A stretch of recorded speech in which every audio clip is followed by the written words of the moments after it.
When I came to the meeting tonight, I wasn't quite sure what I was coming to. When I came through the door, I was left in no doubt at all. It was entitled Jesus and Muhammad, and thank you for putting Jesus first. I'm sure you'll accept that you did not put the case for Christianity as a Christian would put it. I'm sure you would, and that I can understand in an audience of this kind of was already persuaded towards the Muslim way of thinking. Indeed, I would say that I, as an individual, would respect the Quran. I'm afraid you did not respect my holy book, which is the Bible, in quite the same way. In fact, I'm a teacher, and in my classroom, I've got a television which is fixed to the wall. And on the top of the television, there's just room to put the Quran, because I respect, I've got Muslim children in my school, and I put I know you respect your book, and want to put it in the highest place. So I do that. I put it in the highest place. Now, what I'm saying to you is this: you've not really given, in my opinion anyway, the Christian loving and forgiving, these are the two essential things, although you denigrate forgiveness for some reason, as highly as I would. But more than that, perhaps you answer this point.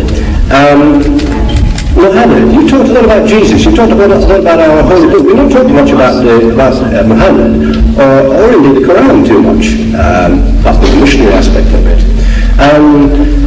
Could you tell me how you can believe, indeed anybody in this room can believe, in one man who couldn't read, couldn't write, indeed could get his followers by bloodshed through war, how you can believe that man was a follower of God, let alone a prophet of God, and to accept all his teachings as you do so glibly, and yet reject Christianity and the holy book of Christianity so easily as well?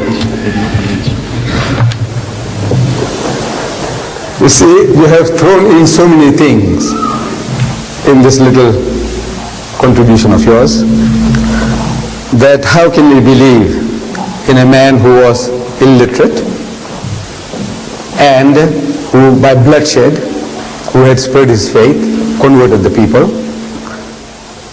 Now with regards to the man being unlearned, this is a fulfillment of the prophecy in your book, a fulfillment, the book of Isaiah, chapter 29, verse 12. It says there, and the book is given to him that is not learned. The book, please.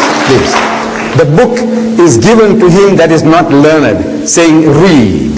And he says, I am not learned. Now, if you look for in the religious history of man, in the Bible, you will never find an occasion where any prophet of God, when given the message of God, he says, I am not learned. But if you read any biography of Muhammad, any written by Muslims or non-Muslims, they will tell you that the first revelation that was given to him in Ghar Hira, the Mount of Hira, when the angel of God comes to him and commands him in his mother tongue, he says, Iqra, read. And Muhammad says, Ma ana biqari'in. He said, I'm not learned. So the angel of God commands him a second time, Iqra, read. And again he says, Ma ana biqari'in. He said, I'm not learned. For the third time the angel of God embraces him hard and he says, Iqra bismi rabbika alladhi khalaq. Now he grasps the message that what he was required to do was to repeat. Because this Arabic word Iqra means to read, to recite, to rehearse, to repeat. And he repeats the words as they were given to him. Iqra bismi rabbika alladhi khalaq. Read in the name of thy Lord and Cherisher who created. Khalaq al-insana min alaq. Say, he who created man from a mere clot of congealed blood. Iqra wa rabbuka al-akram. So read and thy Lord is most bountiful. So he says, Iqra wa rabbuka al-akram. So allazi allama bil kalam. So he who taught the use of the pen. So he says, allazi allama bil kalam. So allama al-insana ma lam ya'lam. Taught man that which he knew not. The very fact that the man is unlearned is a proof that this book is a book of God. See?